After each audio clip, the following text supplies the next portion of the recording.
ላይ እንዲህ የሚል ቃል አለ። ተመልከቱ።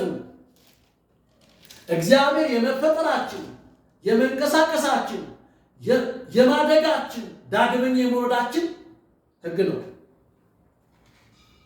ሕግ ነው። ሐዋርያት ሥራ ምዕራፍ 17 ላይ ሃሌሉያ። ሐዋርያት ሥራ ምዕራፍ 17 ላይ እንደዚህ ይላል።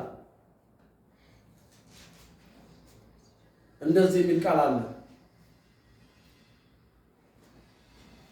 እንደዚህ የሚል ቃል አለ። ቁጥር 28 ላይ እኔ ግን ከ24 ጀምሮ ላምበው ዓለምን እና በውስጡ ያለውን ሁሉ የፈጠረ አምላክ እሱ የሰማይና የምድር ጌታ ነው። ጌታ ነው። ስለዚህ እርሱ የሰው እጅ በሰራው መቅደስ አይኖርም።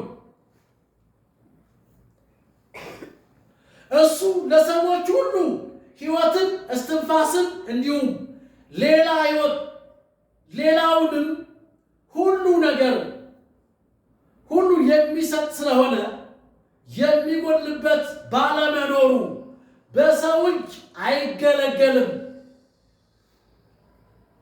በሰው እጅ ምን ማለት ነው?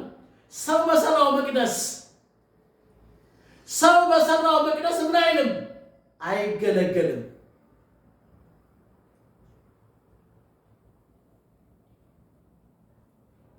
ቁጥር 6 ላይ የሰውን ዘር ሁሉ ከአንድ ወገን ፈጥሮ በምድር ሁሉ ላይ እንዲኖሩ አደረገ። የዘመናቸው ልክ የመኖሪያቸውን ስፍራቸውንም ዳርቻ ወሰነላቸው። ለሁሉም ዳርቻ ተወስኖለታል፣ የት መኖር እንዳለበት። እኔ ኢትዮጵያ እኖራለሁ፣ ደግሞ የተንቀሳቀስኩ አገለግላለሁ። መነሻዬ ግን ማናት? ዳርቻዬ ማናት? ኢትዮጵያ። ከዚህ ደቡብ አፍሪካ እናገለግላለን፣ ከዚህ አሜሪካ እንሄዳለን፣ ከዚህ አውሮፓ እንሄዳለን፣ አፍሪካ እንሄዳለን፣ ሩቅ ምስራቆች እንሄዳለን። ዳርቻ መደበላቸው ይለናል። ቁጥር 27 ላይ እንደዚህ ይላል፣ ይኸውም ሰዎች እግዚአብሔርን ፈልገው ተመራምረው ምናልባት ያገኙት እንደሆነ ብሎ ነው። ይህንንም ሊሆን እርሱ ከእያንዳንዳቸው የራቀ አይደለም። ተመልከቱ። ይኸውም ሰዎች እግዚአብሔርን ፈልገው ተመራምረው። ይሄኛው ሃይማኖት ውስጥ ያለው እዚህ ውስጥ የሆነ ኢየሱስ ያለው አይ እዚህ ውስጥ ነው ያለው፣ አይ እዚህኛው ሃይማኖት ውስጥ ነው።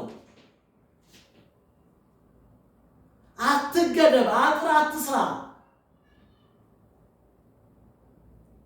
ተመራምረው ምናልባት ያገኙት እንደሆነ ብሎ ነው። ይህ ቢሆን እሱ ከእያንዳንዳችን የራቀ አይደለም። ተመልከቱ፣ የት ነው ያለው? ሰው ሁሉ ኢየሱስ ክርስቶስን ሲቀበል ዳግመኛ ሲወለድ በሞትና በትንሣኤው ሲያምን የእግዚአብሔር ልጅ ይሆናል።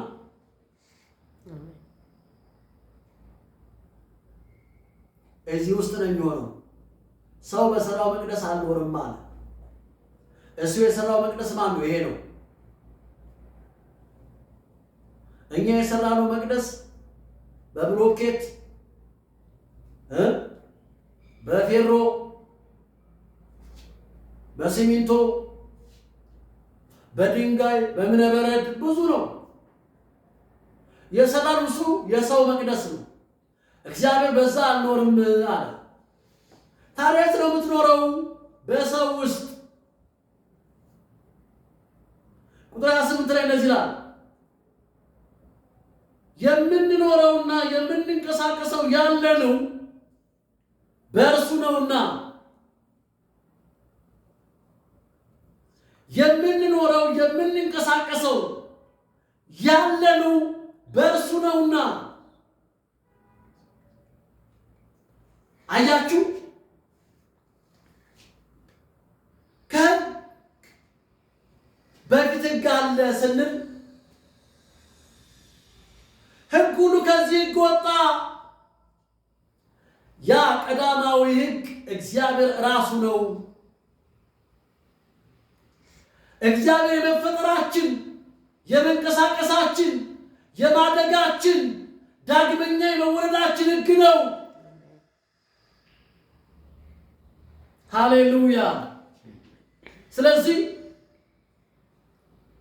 ሮሜ ምዕራፍ 7 ላይ እናወጣለን። ሮሜ ምዕራፍ 7 ላይ በእርሱ ነው የምንኖረው፣ በእርሱ ነው የምንንቀሳቀሰው፣ የምንበላው በሱ ነው፣ የምንወጣው በሱ ነው፣ በሱ እንገባለን፣ በሱ እንሰማራለን። የመሰማሪያ መስካችን ኢየሱስ ነው።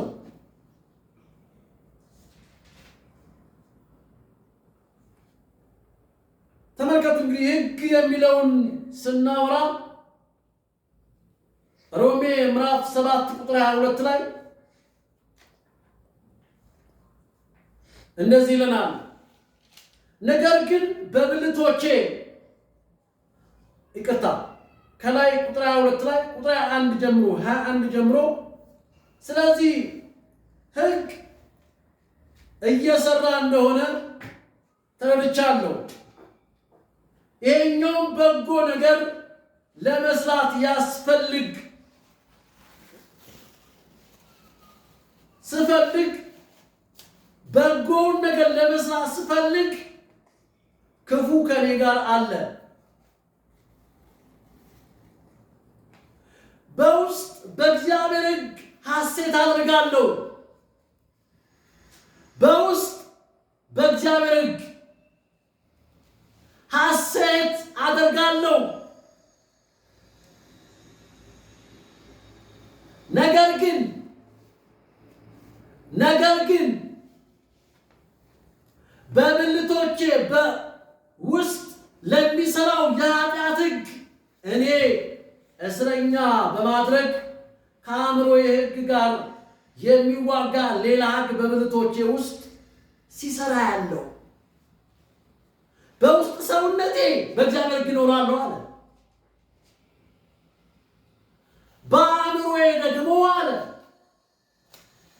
በአእምሮዬ ነገር ግን በብልቶቼ ውስጥ ለሚሰራው የኃጢአት ሕግ እኔን እስረኛ።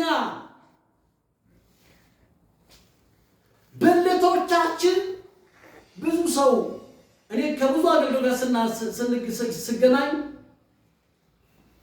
ሐሜት አይመቸኝም። ስለማንም አገልጋይ ድካም ማውራት አልፈልግም። እኔ ማውራት የምፈልገው የቆምኩለትን የማስተምረውን የገባኝን ራእይ ብዬ ያስኩትን ወደ ሰዎች ሰርጾ እንዲገባ የምፈልገውን እሱ ነው ማውራት የምፈልገው። እና ስናወራ በውስጥ ሰውነቴ በእግዚአብሔር ሕግ ደስ ሐሴት አደርጋለሁ አለና ነገር ግን በብልቶቼ እቺ ብልት የምትለው ቃል ብዙዎች ዘንድ ግራ ናት፣ ቀኝ አይደለችም። ይሄ ቀኝ ነው፣ ይሄ ግራ ነው። ምንድነው ብልት ሲንተንት ነው ስንል አንዳንዱ አይን ነው ይላል። አፍንጫ ማየት፣ አይን ነው ማለት ማየት፣ ማሽተት፣ መስማት፣ መቅመስ፣ መዳሰስ ነው ይለኛል። ብልት ይሄ ነው። አዎ ይሄኛው ብልት የማን መጠቀሚያ ነው ሲባል የውጭኛው ሰው የሕጉ መጠቀሚያ ነው። ሕጉ የሚሰራው በውጫዊ ሰውነት በውጫዊ ነው። ብልት የሚባል እኛ ውስጥ አለ። በብልቶቼ ውስጥ ለሚሰራ የኃጢአት ሕግ እኔ እስረኛ